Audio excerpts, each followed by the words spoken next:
মনের মতন হিসাব দেখিতে লাগে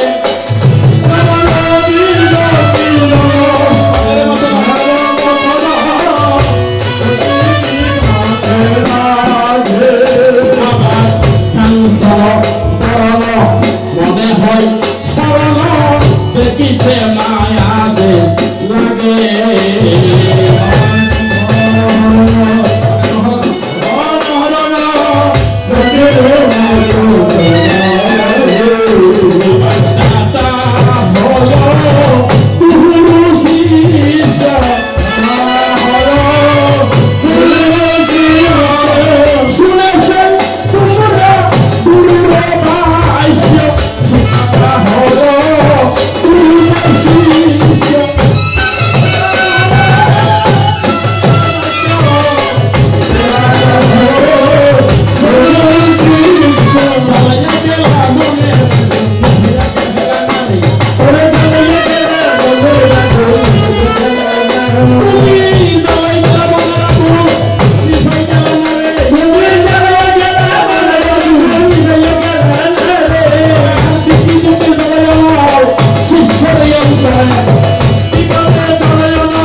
তুমি আমার গুরু হও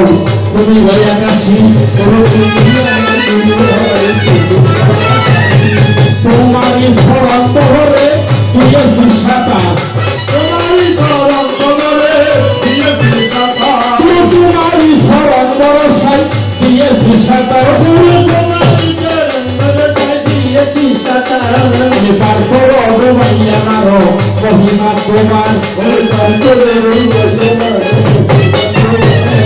গুরু নামে চন্দ্র সূর্য উদিত হইবে গুরু সূত্রে সূত্র ভাগ্য সত্য হানা হবে গুরু সাথে রাধনেরও সকল সেবিনাশ গুরু শিষ্যের নারদমুনি দেখাইল অভ্যাস শিষ্যদের অর্জনা হয় কান্দির গরিবরে গুরু গুণা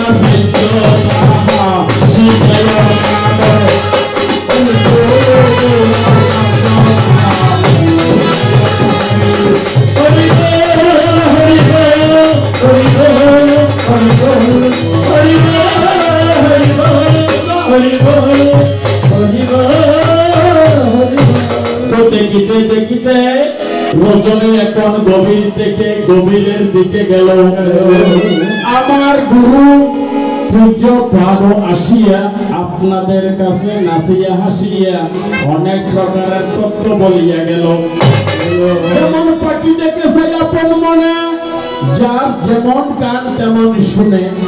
মায়ের স্তনে লাগালে মুখ শিশুরা পাই কত সুখ শুষিয়া শুষিয়া দেখো মায়ের বাংল খাই বেকাইটাই যুগে গিয়ে যদি দুঃখ শুষে দুধের বদলে রক্ত আসে তাই শোষণ করার খাইকা জানা আসলে বাবা বলতেছি আমার বয়স আর ওনার বয়স উনি হয়েছেন আমার পিতৃসমতুল্য অর্থাৎ আমার বাবার বয়সী তো এখন বয়স হয়ে গিয়েছে এই ধরনের বয়স আমরা পাবো না উনি যাহা আলোচনা করে গেছেন ওই বয়সে আমরা কথা বলতে পারবো না তো তাহাকে গুরুর শরণে ভক্তি নিবেদন করে দুটি কথা জিজ্ঞাসিয়া যায় গুরু শিষ্য এমন দ্বারা বলতে গেলে প্রবল সারা এই জগতে পূজা বিষয় তো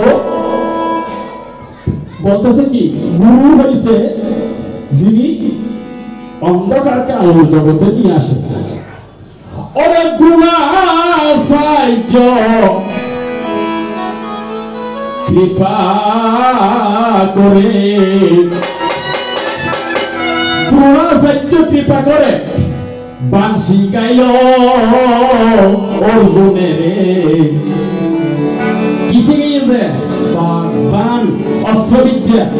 ওরে গুরু দোড়া সাইতো কৃপা করে বাঁশি গাইল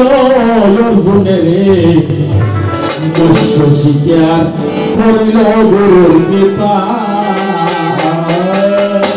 একটি সমস্ত কুরুকুল আর পাণ্ডবকুল অস্ত্রবিদ্যা শেষ করে সবাইকে এনেছে ডেকে বলে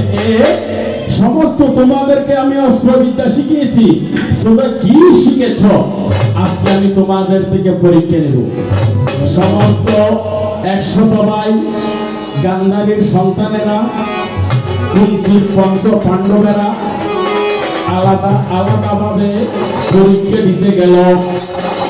তো বলতেছে একমাত্র দ্রোণাচার্য ছাড়া সমস্ত কুরুকুন্ডের পরীক্ষা তো ফেল করিয়েছিল তো একটি মৎস্য মানে মাছ দিয়েছে কোথায় তীরের আগায় যে মৎস্য নিচের দিকে একটা সরোবর আছে মানে পুকুর